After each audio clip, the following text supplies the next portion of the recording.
Yeah, I'm just getting ready to start chopping grass. Should have been working on this yesterday, but they had rain in the forecast, and I guess out in Iowa and that way they got all kinds of crap.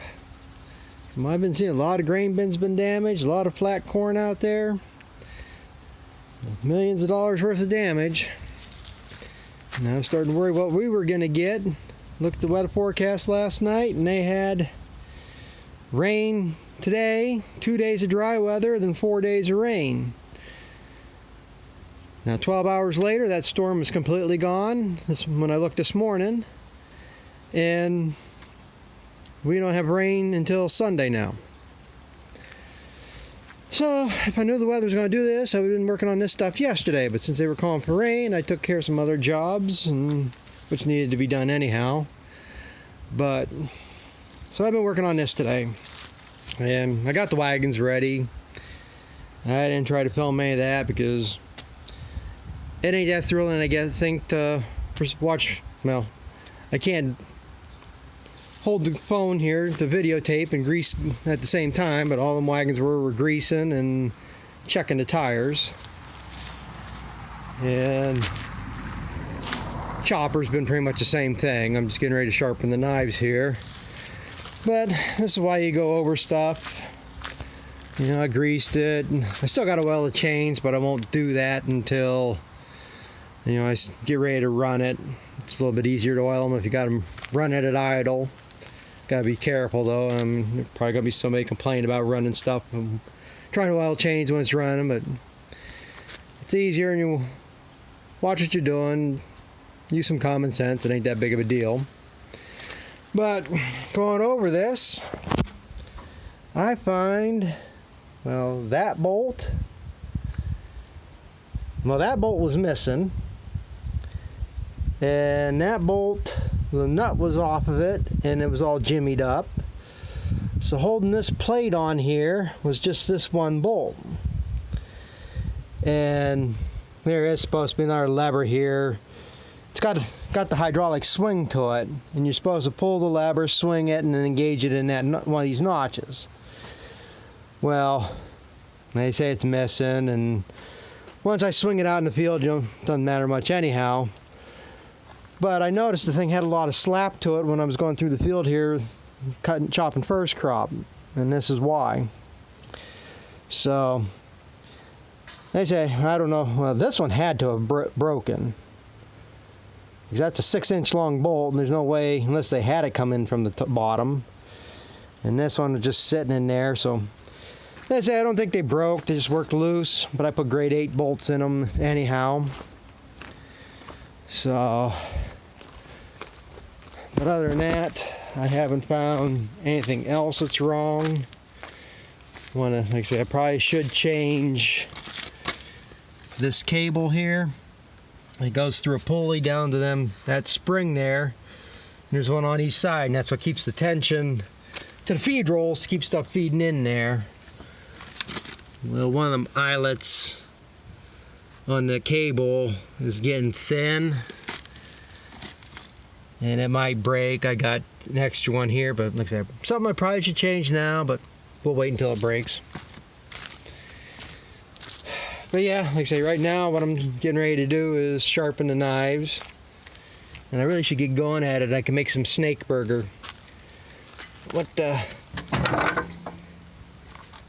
There's that plate there slides in that groove above the knives, and when I went to pull that out, there's a goddamn snake on it, and he slithered in there somewhere. I don't know where he's at, but he's about to go round and round with them knives. So I say, you gotta take that plate out, and then you gotta move this shaft off of here up to here, so these gears engage. And what this does is turn the knives backwards. When you're chopping, the knives are turning towards the front, hitting the shear bar and throwing the stuff back. And when you sharpen them, you turn them back, because the bevel of the knife has to come, you want it to come back across the sharpening stone here to put that edge on it. So these knives are what they call under bevel, because they got like the series before this, they just had a flat edge on the bottom and then you put an edge on top. And I guess every so often you would have to take the knives off and have the bottom reground. But they went to these under bevels. It's actually got an angle on the bottom side, and you're grinding the angle on the top. And then that way you don't have to take them off and grind them edges every so often.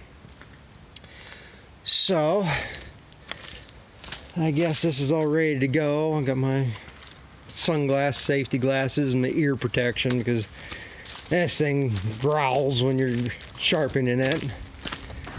So now you start the tractor up and run at about 3/4 throttle.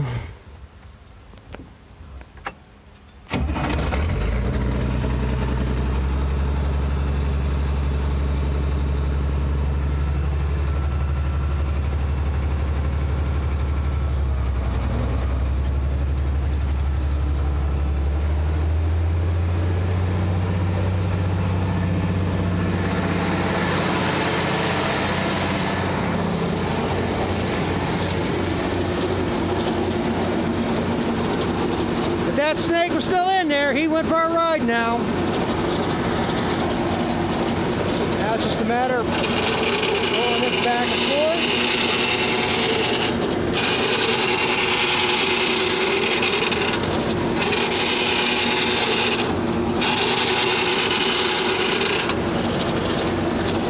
Every so often you gotta advance the stone down.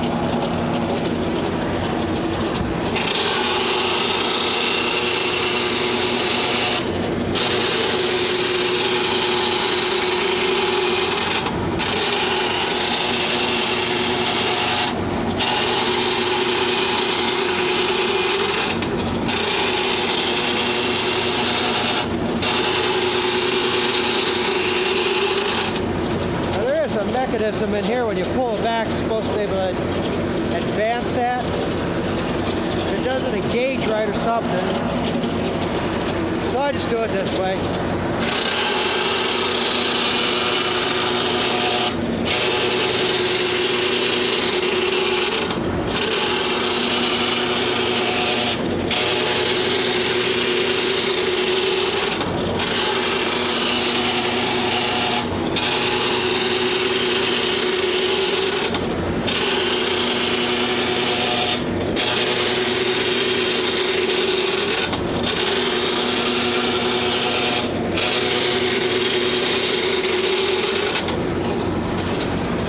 Pause it until I finish this up, and it's just going to be that for the next 5 minutes or so. Okay, pretty much got it probably good enough. We're going to idle this down.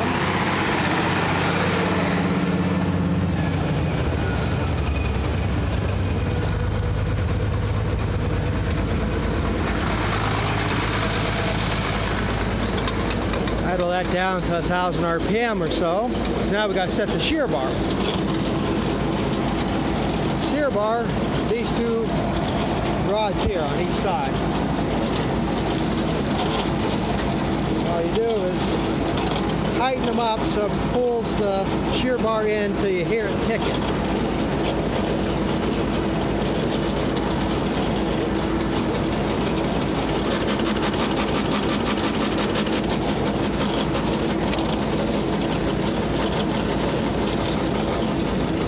Back it off till it stops.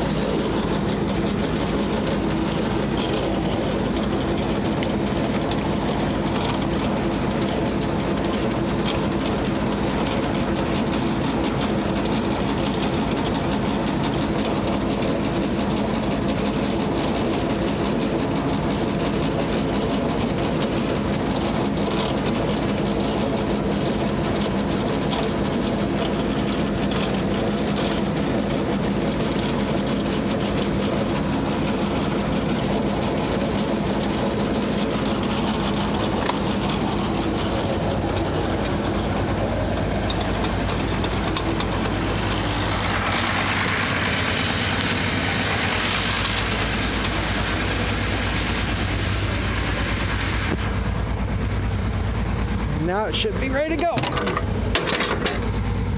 Got sharpened good. We got all the way across. You got these nicks in here. You never get them out.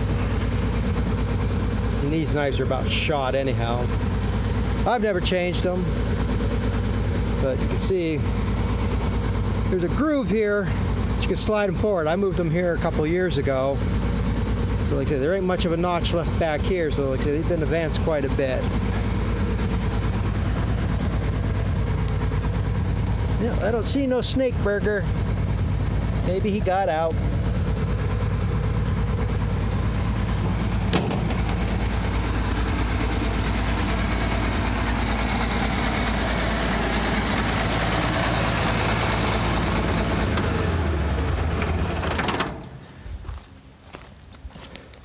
But now this should be ready to go.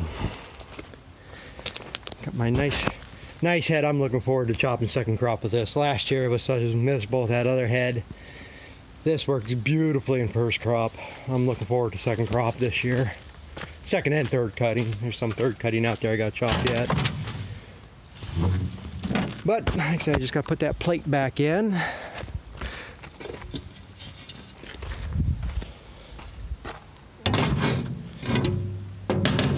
Yeah, can't do it one-handed. It's a tight fit in there and you got to get it just right. Put that in, that goes back onto this shaft so it drives the knives forward. And well, I got to hook up my electric controls yet. I haven't hooked that wire up yet. But this is ready to go then. I can hook and start chopping. Well, other than oil in the chains. So now I got to go clean up a part of an old bag out there so I can get the bagger set up. Hopefully I can get the bag on that tonight, and I'd like to get a video of that. But get the bagger set up. And if I get the bagger ready to go here, I can like I say, I won't be wilting much. I'll go out there in the morning, chop it, and as soon as or mow it, and as soon as I'm ready, I'm hitting it with the chopper. It always gets too dry on me. I'd rather have it a little wetter than too dry. As long as it ain't making juice in that rotor, pressing the juice out of it, it's good to go. So I thought there was something else I wanted to show on this, but oh well, it just gives me an excuse to make another video if I remember. So thanks for watching. We'll catch up with you later.